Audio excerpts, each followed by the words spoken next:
বাংলার ঐতিহ্যবাহী একটি বিনোদনের মাধ্যম হলো মেঠো যাত্রা উৎসব বা পালা গান। মূলত গ্রামের কিছু শৌখিন মানুষের পরিশ্রমের ফসল হচ্ছে এই নাটিকা বা এই যাত্রাপালা বা মেঠো উৎসব, যেটাই বলি না কেন। তারা প্র্যাকটিস করে এবং তাদের নিজের খরচেই এই ধরনের অনুষ্ঠানের আয়োজন করে। এখন আপনারা স্ক্রিনে যেটা দেখছেন এটাকে বন্দনা বলে। এই যাত্রাপালার শুরুতেই দর্শকদের সম্মুখে তারা কৃতজ্ঞতা স্বীকার করে এবং ঘুরে ঘুরে এইভাবে তারা একটি নির্দিষ্ট সময় বন্দনা করতে থাকেন।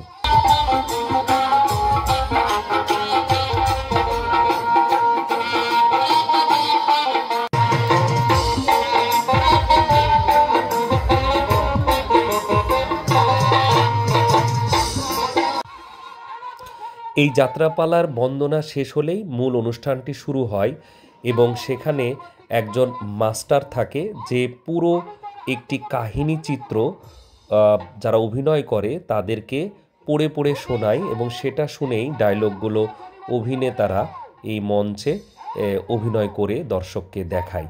যদিও বারবার প্র্যাকটিসের ফলে অধিকাংশ ডায়লগই তাদের মুখস্থ হয়ে যায়, তাও এখানে পাশে মঞ্চের এক কর্নার থেকে এই মাস্টার তার ডায়লগগুলো অভিনেতাদের উদ্দেশ্যে জোরে জোরে বলতে থাকে।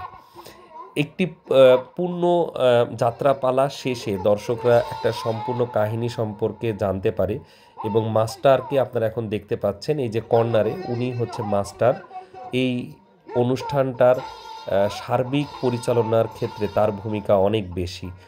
নতুন প্রজন্মদের হয়তোবা এই যাত্রাপালা সম্পর্কে কোনোই ধারণা নেই। এখন যাত্রাপালা বলতেই অশ্লীলতাকে বোঝানো হয়, তবে আমাদের এই আদি মেঠো গান বা যাত্রা উৎসব মানে আসলে গ্রামে একটা উৎসব। এখানে যারা অভিনয় করে তারা তাদের অভিনয়ের মাধ্যমে কোনো ইনকাম বা কোনো ধরনের প্রাপ্য পেতে চায় না। এরা নিজেদের ভালো লাগা থেকেই এই ধরনের উৎসবের আয়োজন করে থাকে। এখানে কোনো ধরনের অশ্লীলতাকে স্থান দেওয়া হয় না, মূলত সমাজের বিভিন্ন অসঙ্গতি এই প্রোগ্রামের মাধ্যমে তুলে ধরা হয়। আসুন আমরা যাত্রাপালার ভিলেনের অভিনয়টি কিছুক্ষণের জন্য উপভোগ করি। ভিডিওটি সবাইকে দেখার জন্য আন্তরিকভাবে ধন্যবাদ জানাচ্ছি। আমার কাছে কেউ বাধা দিতে আসে তাহলে আমি চিরতরে তাকে একেবারে বিদায় করে দেব।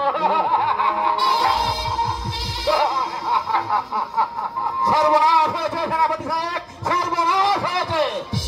কি হয়েছে বন্ধু? সমস্ত বস্তিবাসীরা এই যাওয়া কাছে অভিযোগ করেছে আপনার এই